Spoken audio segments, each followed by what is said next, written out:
things America voted for, all the change and hope and yes we can America wanted when it elected Barack Obama, do not magically come with his inauguration. They come only with a fight.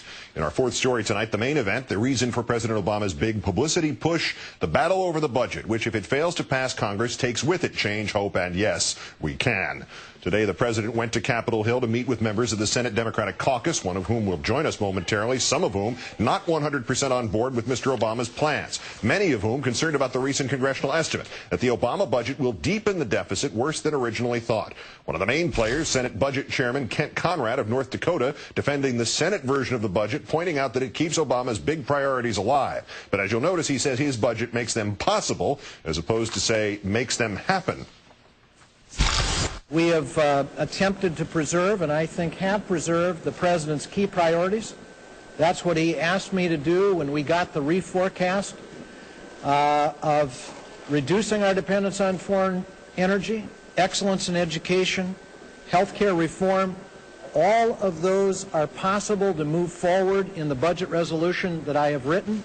They are all in deficit-neutral reserve funds, which means those initiatives will have to be paid for, but that was always the president's intention.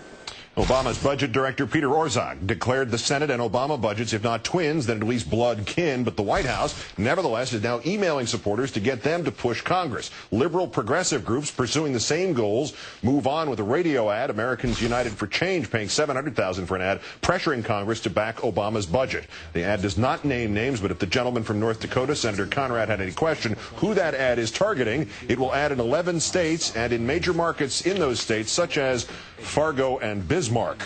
As promised now, one of the senators participating in today's meeting with President Obama, Bernie Sanders of Vermont, also a member of that budget committee. Much thanks for your time tonight, Senator. Great to be with you, Keith. First, if you would give us your read on this meeting today with the president, what is his approach here? Well, I think the president was very forceful, and what he said basically is, I ran to change America. I'm going to keep the promises that I made to the American people. We are going to provide health care to all people. We are going to become energy independent. And we all are going to make sure that we reform education, make sure that all of our kids are able to get into college. You know, I find it interesting, Keith, that Obama is being criticized day and night for the crime of keeping his campaign promises. And I guess people aren't used to that, but I think it's a good idea, and I'm strongly supportive of what he's trying to do. Senator, the reporting on this varies widely. Can you characterize what the gaps are between the Obama budget and the Senate Democratic budget proposal? Well, I think the key issue here is going to be the issue of what's called reconciliation. And bottom line, what that means, Keith, is whether we can pass important legislation with 50 votes or whether we have to go to 60 votes, which means the Republicans can filibuster and defeat us, or they're going to water down any substantive piece of legislation. I think that's the key issue. David Axelrod was on last night right after the president's news conference, and at Chris Matthews' behest, I asked him that very question about budget reconciliation, and he said this is a process question. It's not foremost on the minds of Americans, but essentially, as you suggest, it precludes a Republican filibuster. In the House, Congressman Spratt made his successes on health care using it in the same way. So the same question that I asked Mr. Axelrod, I'll ask you, Senator, is the Senate going to wind up using the reconciliation version or the straight 60-39 vote version? Well, if we have to go to 60 votes, either nothing happens in terms of health care, or it is a very weak proposal, which may not be worth even doing. And I would say the same thing with regard to global warming. My hope is we will use reconciliation. I think in the House, at least in health care, we're expecting to see reconciliation. And I find it interesting that our friends in the Republican Party are saying, oh, reconciliation is terrible. The idea of 50 votes and a majority actually carrying major policy. Well, you know, when they passed Bush's tax breaks for billionaires, you know what they used? Reconciliation. Yeah, and they've been using it off and on since 1980. So we're going to go into that in depth later in the program. But something else here. There's a quote in the Atlantic magazine from an unnamed White House official who says these pro-budget ads won't hurt, won't help. I mean, what do you think on this? Should the president's supporters be calling their congressmen and their senators' offices and saying, look, this is what I voted for, don't screw this up? I think so.